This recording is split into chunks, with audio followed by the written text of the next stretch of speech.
Corona વાયરસના કેસમાં હવે ધીમે ધીમે ઘટાડો જોવા મળી રહ્યો છે। છેલ્લા 24 કલાકમાં કોરોનાના 935 પોઝિટિવ કેસ નોંધાયા અને 5 લોકોના કોરોનાથી મોત થયા, જ્યારે 1014 દર્દી સારવાર બાદ ડિસ્ચાર્જ કરાયા। કુલ મૃત્યુઆંક 3719 પર પહોંચ્યો તો રાજ્યમાં અત્યાર સુધીમાં 1,56,119 દર્દીઓ સારવાર બાદ રિકવર થયા, જેને લઈને રિકવરી રેટ 90.27% પર પહોંચ્યો। રાજ્યમાં કોરોનાના નિયમોનું સરેઆમ ઉલ્લંઘન થઈ રહ્યું છે। અમદાવાદ, રાજકોટ અને સુરત જેવા શહેરોમાં લોકો દિવાળીની ખરીદી કરવા માસ્ક પહેર્યા વગર બજારમાં ઉમટ્યા। આ ઉપરાંત સોશિયલ ડિસ્ટન્સનું પણ ઉલ્લંઘન કરતા જોવા મળ્યા। મહત્વનું છે કે કોવિડ-19નો બીજો તબક્કો વધુ ઘાતક હોવાનું એમ્સના તબીબો એક તરફ કહી રહ્યા છે, તેવામાં આ પ્રકારની ભીડ મહામુસીબત નોતરી શકે છે। દેશની પહેલી સીપ્લેન સેવાનો વડાપ્રધાન નરેન્દ્ર મોદીએ કરાવ્યો છે પ્રારંભ। પીએમ મોદી સીપ્લેનના પહેલા મુસાફર બની કેવડિયાથી અમદાવાદ સુધીની સફર કરી। વડાપ્રધાન મોદી કેવડિયાથી સીપ્લેનનું ઉદ્ઘાટન કરીને અમદાવાદ આવ્યા હતા। ત્યારબાદ તેઓ અમદાવાદ સાબરમતી નદીમાં ઉતર્યા। અહીં વડાપ્રધાનના સ્વાગત માટે રાજ્યપાલ, મુખ્યપ્રધાન અને ગૃહપ્રધાન પણ ઉપસ્થિત રહ્યા। રિવરફ્રન્ટ પર 45 મિનિટ સુધી રોકાણ કર્યા બાદ વડાપ્રધાન દિલ્હી જવા રવાના થયા।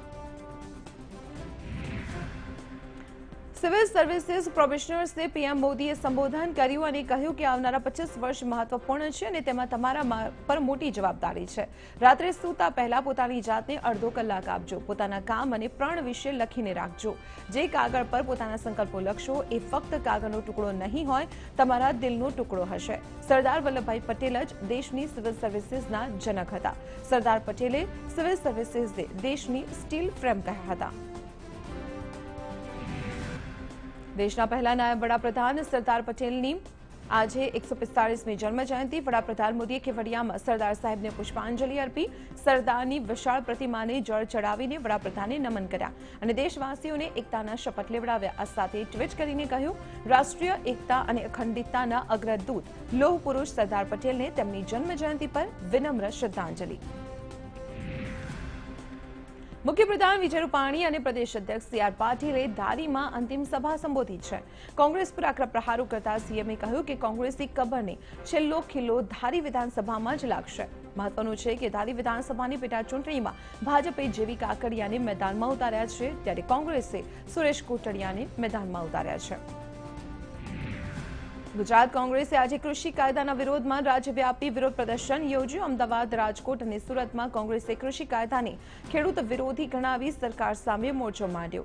અમદાવાદમાં સરદાર પ્રતિમાને પુષ્પાંજલિ અર્પીને સીપ્લેન સહિત વિવિધ મુદ્દે સરકારને ઘેરવાનો પ્રયત્ન કર્યો, તો રાજકોટમાં પ્રદેશ પ્રભારી રાજીવ સાતવ અને પ્રદેશ પ્રમુખ અમિત ચાવડાની હાજરીમાં ધરણા યોજ્યા।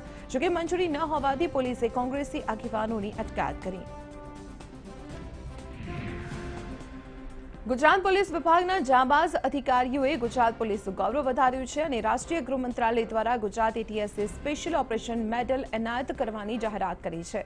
જાન્યુઆરી 2020માં આઈએસઆઈએસના આતંકીને પકડી પાડવા બદલ ગુજરાત એટીએસને ગૃહ મંત્રાલય દ્વારા એવોર્ડ એનાયત કરાશે, જેમાં DIG Himanshu Shukla, DSP IG Sheikh, DySP K Patel તથા પીઆઈ વિજય મલ્હોત્રાનો સમાવેશ થાય છે। સાબરકાંઠાના વહીવટી તંત્ર અને નેતાઓની નિષ્કાળજીનો વધુ એક પુરાવો સામે આવ્યો છે। સરદાર જન્મજયંતિ નિમિત્તે પણ પ્રતિમા પર સ્વચ્છતાનો અભાવ જોવા મળ્યો। ભાજપ અને કોંગ્રેસના નેતાઓએ સરદાર પટેલની પ્રતિમાને ફુલહાર અને સૂતરની આંટી અર્પણ કરી, પરંતુ કોઈએ ઉખડી ગયેલા કલર પર ધ્યાન ન આપ્યું। નેતાઓ ફક્ત કહેવા પૂરતા જ સરદાર પટેલને યાદ કરે છે।